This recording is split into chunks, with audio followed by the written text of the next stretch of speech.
Kitab keempat di Alkitab ini meneruskan kisah bangsa Israel setelah keluarnya mereka dari perbudakan di Mesir. Tuhan telah membawa mereka ke Gunung Sinai dan Ia masuk ke dalam perjanjian dengan mereka di sana. Dan meskipun Israel memberontak, Allah telah dengan murah hati menyediakan jalan bagi Israel untuk tinggal dekat dengan hadiratnya yang kudus di tabernakel. Jadi, kita bilangan dimulai di akhir masa 1 tahun Israel tinggal di Gunung Sinai dan mereka berangkat menuju padang gurun dalam perjalanan ke tanah yang telah dijanjikan Allah kepada Abraham. Adapun alur kisah kitab ini dirancang sesuai dengan tahapan perjalanan mereka.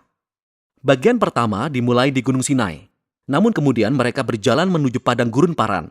Dan kemudian, dari sana mereka mengarah ke dataran Moab yang tepat berseberangan dengan tanah perjanjian. Bagian pertama dibuka dengan sebuah sensus di mana semua orang dihitung. Dari sinilah nama kitab ini diambil. Dan kemudian, ada hukum-hukum tentang bagaimana suku Israel itu harus diatur dalam perkemahan mereka.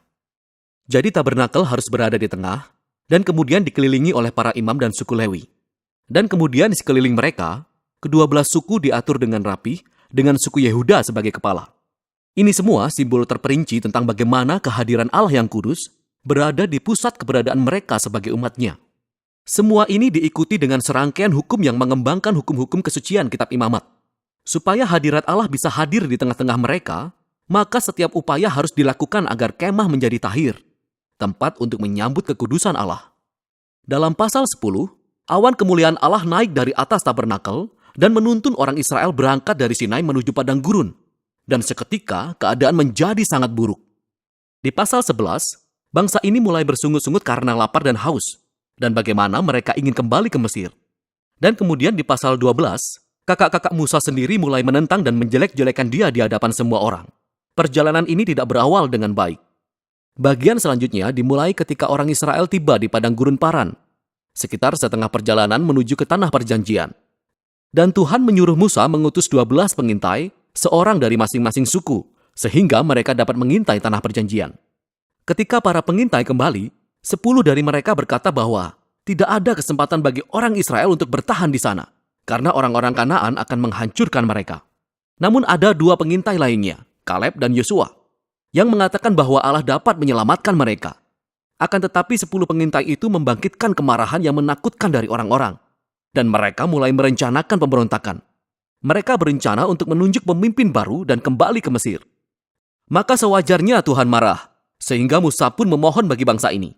Dia meminta Tuhan untuk setia terhadap janjinya kepada Abraham. Dan Tuhan melakukan permintaannya, tapi tidak mengorbankan keadilannya.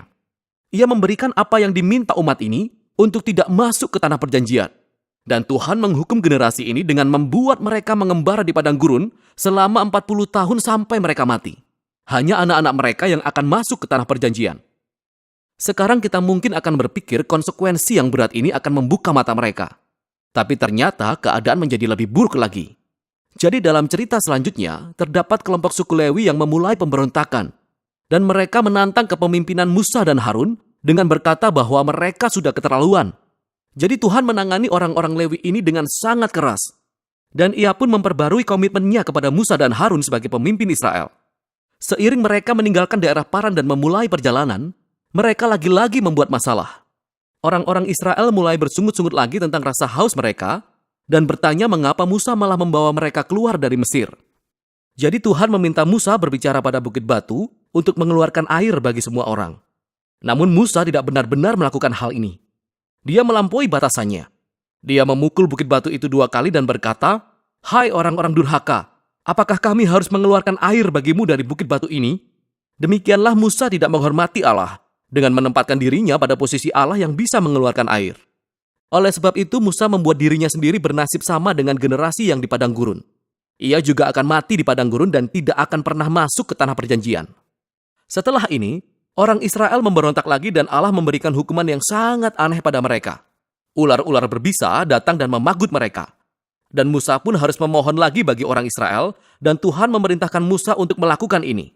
Membuat ular tembaga dan menaruhnya pada tiang. Maka siapapun yang melihat ular ini akan disembuhkan dari pagutan ular berbisa. Ini adalah simbol yang sangat aneh. Tapi ini menunjukkan tantangan yang harus dihadapi Allah karena kesetiaannya pada perjanjiannya. Ia bertindak benar dengan mengadili kejahatan dan dosa orang Israel. Tapi malahan pengadilan Allah berubah menjadi sumber kehidupan bagi mereka yang akan mencari Tuhan untuk kesembuhan. Dari sini orang-orang berjalan menuju dataran Moab. Bagian utama yang pertama dalam bab ini berfokus pada sosok aneh Bileam. Jadi Raja Moab menjadi panik mendapati sekelompok besar orang yang mengembara melalui daerah kekuasaannya. Sehingga dia menyewa seorang tukang sihir penyembah berhala, Bileam, untuk memperkatakan kutuk terhadap Israel. Dan setelah 3 kali mencoba, Bileam mendapati bahwa dia tidak bisa mengutuk mereka. Dia hanya bisa mengucapkan berkat atas Israel. Ingatlah janji Allah kepada Abraham dari Kejadian 12. Selain Bileam tidak dapat mengutuk Israel, Tuhan juga memberinya visi tentang Raja Israel di masa depan yang suatu hari nanti akan membawa keadilan Allah bagi semua bangsa. Visi ini juga mengingatkan kembali janji Yakub kepada Yehuda dalam Kejadian pasal 49. Sekarang lebih baik kita berhenti dan merefleksikan alur kisah kitab ini sampai sejauh ini. Kisah-kisah pemberontakan di padang gurun terjadi berentetan dan kian lama kian buruk. Dan sementara Allah memang menurunkan penghakiman secara parsial pada orang Israel, Dia juga tetap menunjukkan belas kasihan, menyediakan makanan dan air di sepanjang perjalanan. Dan kisah Bileam ini menunjukkan kemurahan Allah dengan begitu jelas karena inilah orang Israel. Di bawah sana di kemahnya mereka bersungut-sungut dan memberontak, tetapi di atas bukit tanpa sepengetahuan mereka, Allah melindungi dan bahkan memberkati mereka. Dan inilah perbedaan antara pemberontakan Israel dan kesetiaan Allah di padang gurun yang membuat kisah ini sangat penting bagi generasi Israel yang selanjutnya.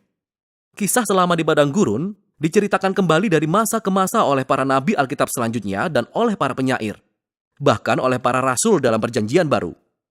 Dan kisah-kisah ini selalu menjadi peringatan bahwa sementara Allah tetap setia kepada janji-janji perjanjiannya, Ia juga akan memperbolehkan umatnya pergi meninggalkan Dia dalam pemberontakan dan menghadapi akibatnya.